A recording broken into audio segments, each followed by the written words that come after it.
Hello friends, तो कैसे हैं आप सब लोग। आई होप सो कि आप सब लोग बहुत ज़्यादा ठीक होंगे। सो अभी तक हम लोगों ने फिग्मा का इंटरफेस देख लिया। हम लोगों ने फिग्मा के अंदर जो न्यू एआई की इम्प्लीमेंटेशन हुई है वो कैसे वर्किंग करती है वो देख लिया। सो ये जो हमारी स्पेशली क्लास होने वाली है इसमें हम लोग टोटली जो लेयर पैनल है वो कैसे वर्किंग करता है उसको हम लोग डिटेल में देखेंगे। So without wasting any time तो सीधा चलते हैं वीडियो पे।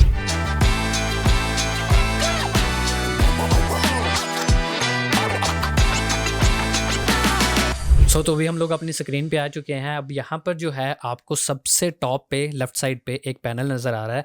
इसको हम लोग लेयर पैनल कहते हैं और टॉप पे आपके पास फिग्मा का आइकन आ रहा है। उसके अंदर काफ़ी सारे एक्शंस हैं जो कि हम लोगों ने प्रीवियस वीडियोस में देखे हैं, वो ऑलरेडी परफॉर्म कर लिए हैं। आपको फिग्मा के आइकन के सामने जो एक आइकन नज़र आ रहा है इसको आप मिनिमाइज UI कह सकते हैं। ठीक है, अगर आपने अपना मेन्यू जो है मिनिमाइज़ करना है वो मिनिमाइज़ या फिर हाइड हो जाता है जिसको आप कहते हैं।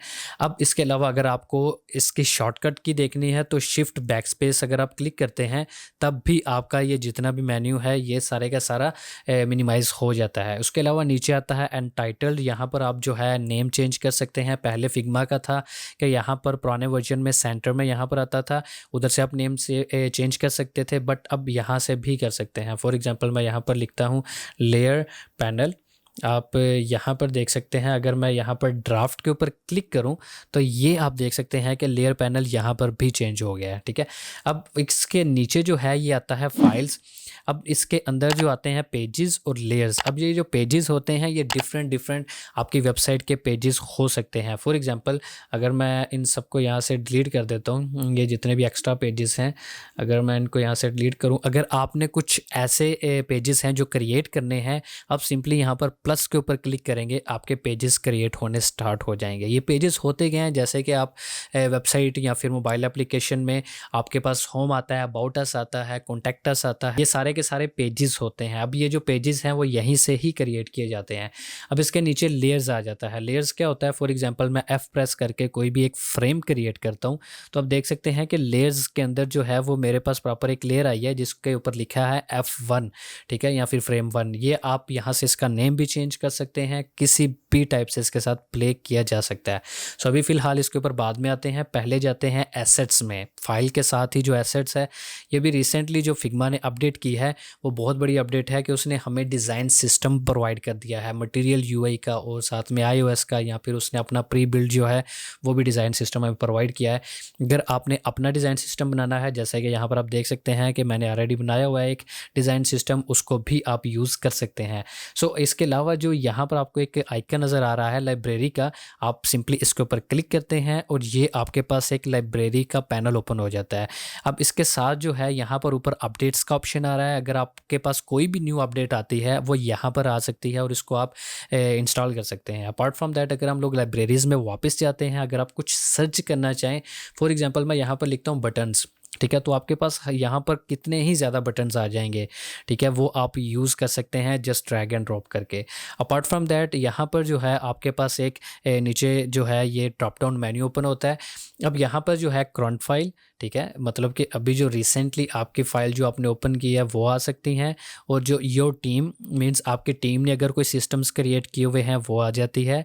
Apart from that other team, अगर आपने कोई और टीम अपने इस अपने फिग्मा में की एक्सेस दी है कि वो इसको चेकआउट कर सके तो वो यहाँ पर आ जाएगी। UI किट्स, एक्चुअली ये मेन चीज़ है जो कि फिग्मा ने अभी रिसेंटली अपडेट किया है, जिसमें iOS 18 आ गया, उसके बाद मटेरियल 3 डिज़ाइन आ गया और सिंपल डिज़ाइन सिस्टम आ गया।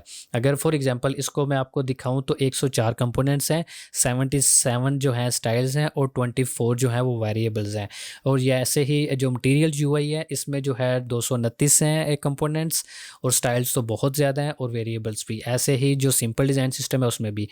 अब अगर मैं इसके ऊपर क्लिक करता हूँ तो आप देख सकते हैं कि ये जो है इन लोगों ने काफ़ी ज़्यादा जो है डिज़ाइन सिस्टम हमें बनाकर दिए हुए हैं, जो कि अभी हमें थर्ड प्लगइन के ज़रिए इंस्टॉल करना पड़ता था। अब जस्ट इनको मैं फॉर एग्जांपल मैं चाहता हूँ कि मैं ये जो साइड बार मेन्यू है इसको ड्रैग एंड ड्रॉप करूँ तो आप देख भी सकते हैं कि ये किस टाइप का लुकिंग में नज़र आएगा आपको, ठीक है। अगर सिंपली मैं इसको यहाँ पर ड्रॉप करता हूँ तो ये मेरे पास सिंपली यहाँ पर ये सारे का सारा ड्रॉप डाउन मेन्यू आ गया। इसके अलावा जो है अगर मैं कोई और चीज़ रिक्वायर्ड कर रहा हूँ, फॉर एग्जांपल मैं चाहता हूँ कुछ मुझे बटन्स मिल जाएँ, ये प्ले का बटन है, इसको आपने सिंपली ड्रैग करना है और यहाँ पर ड्रॉप करना है और आपका ये सारे का सारा बना हुआ आ गया। सो आपको इतनी ज़्यादा मेहनत करने की ज़रूरत नहीं है, आपके पास सारे सिस्टम्स क्रिएट हुए पड़े हैं, आपने सिंपली ड्रैग एंड ड्रॉप करना है और यूज़ करना है। ये iOS के लिए है। इसके अलावा मटेरियल 3 डिज़ाइन किट के लिए भी हैं, काफ़ी सारे सिस्टम्स यहाँ पर क्रिएट किए हुए, आप उनको भी सिंपली ड्रैग एंड ड्रॉप करके यूज़ कर सकते हैं, ठीक है। जो भी आपको आपकी रिक्वायरमेंट है, अगर आपको कोई आइकन्स चाहिए वो भी आप यहाँ से यूज़ कर सकते हैं। आपने सिंपली ऊपर सर्च करके यहाँ से आप सारे आइकन्स निकाल सकते हैं, उनको यूज़ कर सकते हैं। फॉर एग्जांपल आपको टॉगल का चाहिए आइकन, आप इसको यूज़ कर सकते हैं। इवन आप कलर्स भी चेंज कर सकते हैं और कलर जो है फॉर एग्जांपल ये मैं रख देता हूँ तो ये यहाँ पर इसका कलर भी चेंज हो गया। So it's up to you. ये सारी चीज़ें एडिटेबल होंगी और फ्री ऑफ कॉस्ट और लाइसेंस फ्री होंगी, आप इनको यूज़ कर सकते हैं अपनी वेबसाइट के लिए या फिर मोबाइल एप्लीकेशन डिज़ाइनिंग के लिए।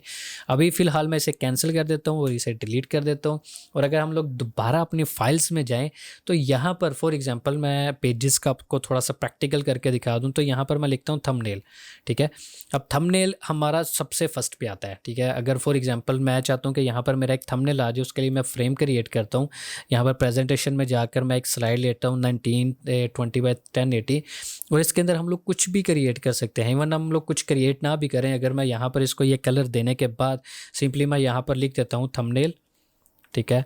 और थंबनेल निकलने के बाद मैं यहाँ पर जो इसका साइज़ है वो यहाँ से मैं कर देता हूँ फॉर एग्जांपल 300, ठीक है। अब जब बड़ा भी कर सकते हैं, छोटा भी कर सकते हैं, इट्स अप टू यू जैसे आपको रिक्वायर्ड है। सो इस थंबनेल को मैं यहाँ पर रख देता हूँ, ठीक है, फॉर नाउ, ठीक है। इसको आप चेंज भी कर सकते हैं अपनी रिक्वायरमेंट के मुताबिक। अब मैं चाहता हूँ कि ये जो मेरा थंबनेल है, इवन यहाँ पर आप इमोजी भी लगा सकते हैं। फॉर एग्जांपल मैंने गूगल पर जाकर लिखा फायर इमोजी, वहाँ से उस फायर इमोजी को कॉपी किया और यहाँ पर सिंपली पेस्ट कर दिया, तो ये आपकी एक फ़ाइल की ऑर्गेनाइजेशन हो जाती है। आप सिंपली यहाँ पर नीचे जो है कुछ लाइन्स ड्रा कर देते हैं, ठीक है, अनदर पेज पे। उसके बाद जो है आप एक और पेज क्रिएट कर सकते हैं, फॉर एग्जांपल होम, ठीक है। एक पेज आपको ये चाहिए, एक चाहिए आपको अबाउट अस का, ठीक है, वो आप लिख सकते हैं। एक चाहिए आपको कॉन्टैक्ट अस का, ठीक है, उसके लिए भी आप यहाँ पर प्लस पे क्लिक करें, कॉन्टैक्ट अस लिखें। So it's up to you, आपको जो भी जितने भी पेजेस रिक्वायर्ड हैं वो आप क्लीन ऐसे लुक उनको दे सकते हैं। होम के साथ भी आप कोई इमोजी लगा सकते हैं। और ये जो थंबनेल है ये बेसिकली शो होगा हमारा यहाँ पर, ठीक है। अगर मैं यहाँ पर थंबनेल के ऊपर जाऊँ, राइट क्लिक करूँ और यहाँ पर सेट एज थंबनेल के ऊपर आपने क्लिक करना है और ये आप देखिएगा यहाँ पर इसका आइकन भी चेंज हो जाएगा, ठीक है, थंबनेल सेट। और साथ में यहाँ पर जो है इसका आइकन भी चेंज हो गया है। और अगर मैं वापस जाऊँ यहाँ पर तो ये आपका थंबनेल यहाँ पर आ गया। ये एक्चुअली आपको हेल्प आउट करता है। आपके पास हज़ारों फाइल्स हैं तो आप सिंपली उनको फाइंड कर सकते हैं अपना थंबनेल लगाने के बाद। तो थंबनेल इज़ वेरी इंपॉर्टेंट। सो इसके बाद जो है अभी मैं आपको जो चीज़ बताना चाह रहा हूँ वो ये है कि ये नीचे है लेयर्स पैनल।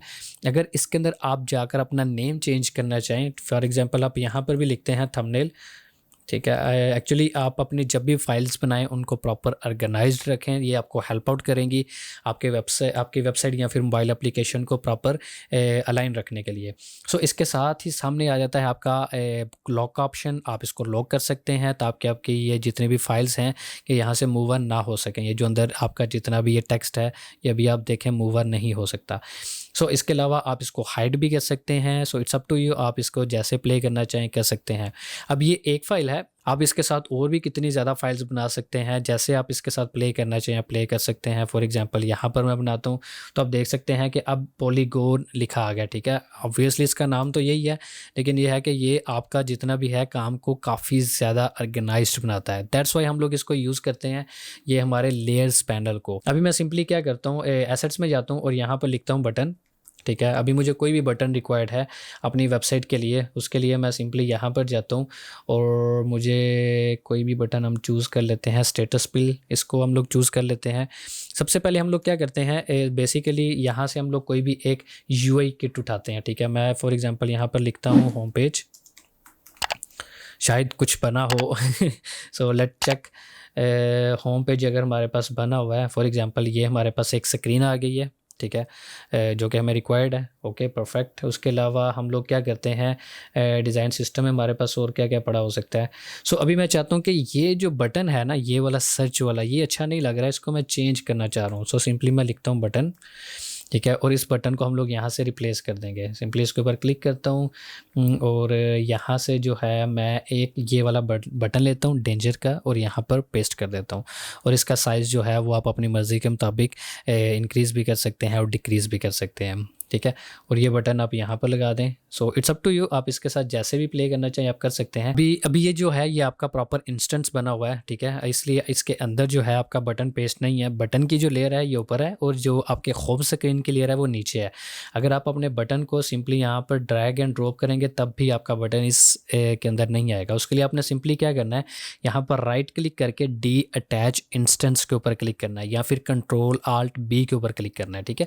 सो आपका अब जो है ये इंस्टेंस नहीं रहा, आप सिंपली ये ऑटो लेआउट है, आप सिंपली इसके जहाँ पर आपको पेस्ट करना है अपना ये बटन आप वहाँ पर पेस्ट कर सकते हैं। आप डिलीट कर सकते हैं अगर आपको कोई बटन रिक्वायर्ड नहीं है। आप इसका साइज़ इंक्रीज़ या डिक्रीज़ कर सकते हैं, ठीक है, छोटा बड़ा कर सकते हैं। So it's up to you, आप इसके साथ जैसे प्ले करना चाहें आप इसके साथ प्ले कर सकते हैं। एक्चुअली ये जस्ट आपको दिखाने का मकसद ये है कि आपके पास सारा डिज़ाइन सिस्टम पड़ा हुआ है, ठीक है, लेयर्स पैनल में, जो कि अभी रिसेंटली फिग्मा ने दिया है, तो आप उसका यूजेज कैसे कर सकते हैं। सो आई होप सो कि आपने मेरी वीडियो से काफ़ी सारी चीज़ें सीखी होंगी कि लेयर पैनल होता क्या है, एसेट्स पैनल क्या होता है, कैसे ये हमारे काम को और ज़्यादा ईजी बना देता है और इनके साथ हम लोग कैसे प्ले आउट कर सकते हैं। सो अगर आपने मेरी वीडियो से कुछ भी सीखा है तो प्लीज़ मेरी इस वीडियो को आप अपने फ्रेंड सर्कल में शेयर करें ताकि वो भी इस सीरीज़ को प्रॉपर ज्वाइन कर सके। सो मिलते हैं नेक्स्ट वीडियो में, तब तक के लिए अल्लाह हाफिज़।